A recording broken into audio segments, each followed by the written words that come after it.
My name is Son Dear Nancy, and this is the Bits and Pieces Cricket Podcast.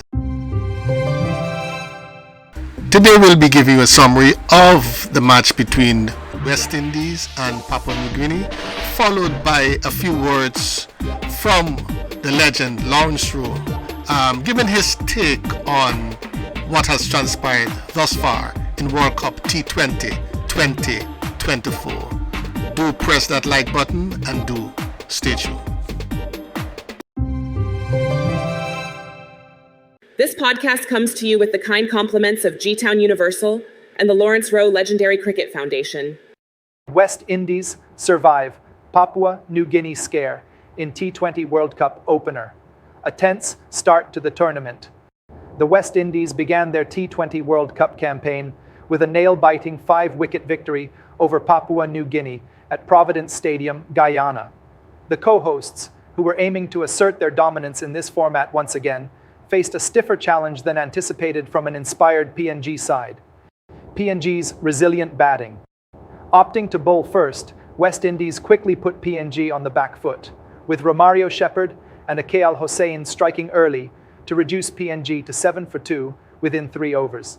However, a determined innings from Sesibao, who scored a vital 50 off 43 balls, and a fighting 27 not out from Kiplan Dariga, ensured PNG posted a competitive total of 136 for 8. A jittery chase for West Indies. West Indies' chase began poorly as Johnson Charles fell for a golden duck to Ale Now. Nicholas Pooran survived a close LBW call that PNG regretted not reviewing, and then teamed up with Brandon King for a 53-run partnership. Despite these efforts, wickets continued to fall at regular intervals, with the score at a precarious 97 for 5 by the 17th over. Chase and Russell's heroics. The turning point came with the experienced duo of Roston Chase and Andre Russell at the crease. Chase anchored the innings superbly, scoring an unbeaten 42 off 27 balls, while Russell provided the much-needed fireworks. Russell's crucial 6 off his 4th ball and Chase's back-to-back boundaries brought West Indies back into contention. They managed to reach the target with 6 balls to spare, finishing on 137 for 5. Key moments and missed opportunities. PNG had their chances, most notably when they opted not to review an LBW decision against Pooran early in his innings. Ball tracking later showed that it would have been out. This missed opportunity allowed Pooran to settle and contribute crucial runs. Looking forward. While West Indies emerged victorious, the match highlighted areas needing improvement, particularly in their batting lineup's consistency. PNG, on the other hand, showcased their potential and resilience, proving they deserved their place on the world stage. Player reactions. West Indies' Roston Chase expressed his relief and satisfaction with the win, emphasizing the importance of starting the tournament on a positive note. PNG captain Asad Vala was proud of his team's effort, but acknowledged that a few more runs could have made the difference.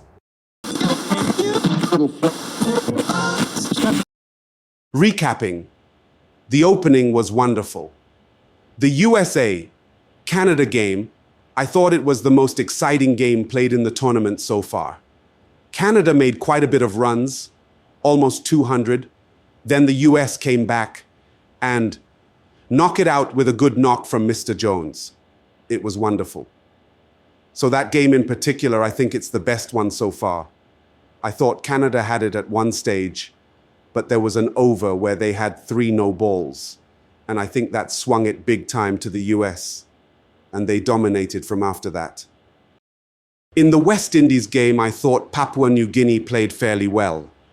I was a little surprised in that the total was a modest one, but West Indies had a little fight to get it.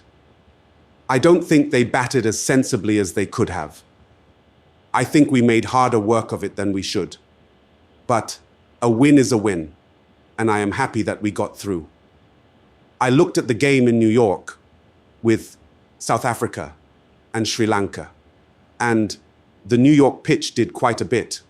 Sri Lanka getting out for 77 was a modest total, so regardless of what the pitch was doing, you thought that South Africa would have come in and win that game, and they did. So going forward up there in New York, it seems like 150 may be a good score. So it would be interesting to see how the big teams step up, especially the big one with Pakistan and India. That would make a very, very interesting match.